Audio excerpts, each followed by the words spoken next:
மதுரை அருகே சிவகங்கை மாவட்ட பகுதியில் உள்ளது சிலைமான்.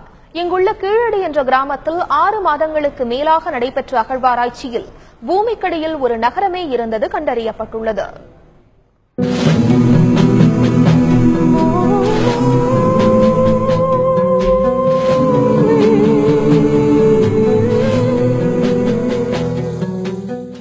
மதுரை அருகே சிவகங்கை மாவட்ட பகுதியில் உள்ளது சிலைமான்.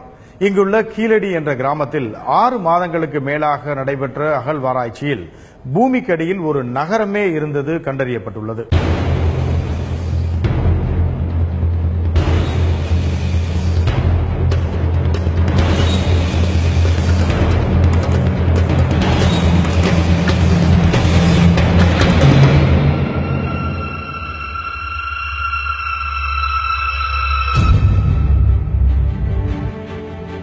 சுமார் 2000 ஆண்டுகளுக்கு முன்னர் இந்த பகுதியில் உள்ள கீழடி என்ற ஊரின் வழியாக ஓடும் வைகை ஆற்றுப்படுகையில் வளர்ந்த ஒரு நகரம் இருந்ததற்கான ஆவணங்கள் கிடைத்துள்ளது. தற்போது பூமிக்கடியில் 10 அடி ஆழத்தில் புதைந்துள்ள இந்த நகரில் பாண்டிய மன்னர்களின் சின்னமான மீன் சின்னம் பொறிக்கப்பட்ட பல பொருட்கள் கிடைக்கப்பட்டுள்ளன. தென்னிந்தியாவில் கிட்டத்தட்ட 40 வருடங்கள் கழித்து இது மாதிரி ஒரு ஹேபிடேஷன் மவுண்ட் வந்து எக்ஸ்கர்ஷன் பண்ணிட்டு இருக்கோம். எக்ஸ்கர்ஷன் பண்ணதில் நம்மளுக்கு அரிக்கமேடு, காவேரி பூம்பட்டுன்னு அடுத்து இங்கே நம்ம கீழடி தான் இது மிகப்பெரிய அளவில் நம்மளுக்கு சங்ககால கட்டடங்கள், அதோட உரை கிணறுகள் நம்மளுக்கு கிட்டத்தட்ட 3 உரை கிணறுகள் கிடச்சிருக்கு.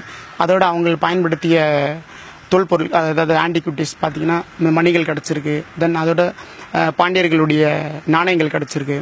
அதோட தமிழ் பிராமி பொறித்த கிட்டத்தட்ட 16 தமிழ் பிராமி பொறித்த பானை ஓடுகள் நம்மளுக்கு கிடச்சிருக்கு.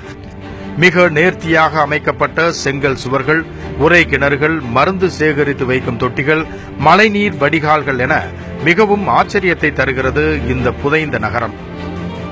திடீரென ஏற்பட்ட வெள்ளம் காரணமாக இங்கிருந்த மக்கள் ஊரை காலி செய்துவிட்டு சென்றிருக்கலாம் எனவும் ஆய்வாளர்கள் தெரிவிக்கின்றனர். முதல் சங்க காலத்தில் சுமார் 3.5 கிலோமீட்டர் சுற்றளவிற்கு இந்த நகரம் இருந்திருக்கலாம் என ஆய்வாளர்கள் தெரிவிக்கின்றனர்.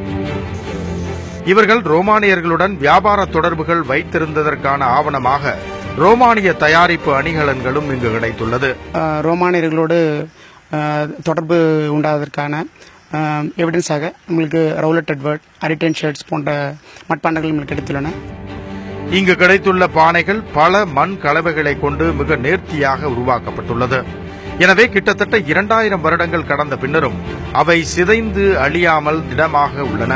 உங்களோட பில்டிங்கோட ஸ்ட்ரக்சர்ஸ் பார்த்தீங்கன்னா 4 விதமான செங்கல் வந்து இது பண்ணியிருக்காங்க. அதே ஒரு வித்தியாசமான அது வந்து இருந்ததுக்கான ஒரு அடிப்படை உண்டு, கண்டிப்பாக இருந்திருக்கணும். 2300 வருஷத்துக்கு முன்னாடி செங்கல் வந்து சுடுமண்ணில் வந்து நிறைய பண்ணியிருந்திருக்காங்க. அப்போ வந்து அவங்க இருந்திருக்கணும். அதுபோக அந்த பானையை வந்து நீங்க ஒரு ஆர்ட் பார்த்தீங்கன்னா ஒரு வித்தியாசமா இருக்கும். இன்னைக்கு கூட அப்படி பண்ண முடியாது, அந்த அளவுக்கு ரொம்ப நவீனமா பண்ணியிருக்காங்க. சிந்து சமவெளி நாகரிகத்தை போல தென் தமிழகத்தில் குறிப்பாக மதுரை பகுதியில் கண்டறியப்பட்டுள்ள இந்த நகரம் தமிழர்கள் 2000 வருடங்களுக்கு முன்னரே எப்படி ஒரு நவீன நாகரிக வாழ்க்கையை வாழ்ந்தனர் என்பதற்கு கிடைத்துள்ள மிகப்பெரிய சான்று இந்த ஆய்வு.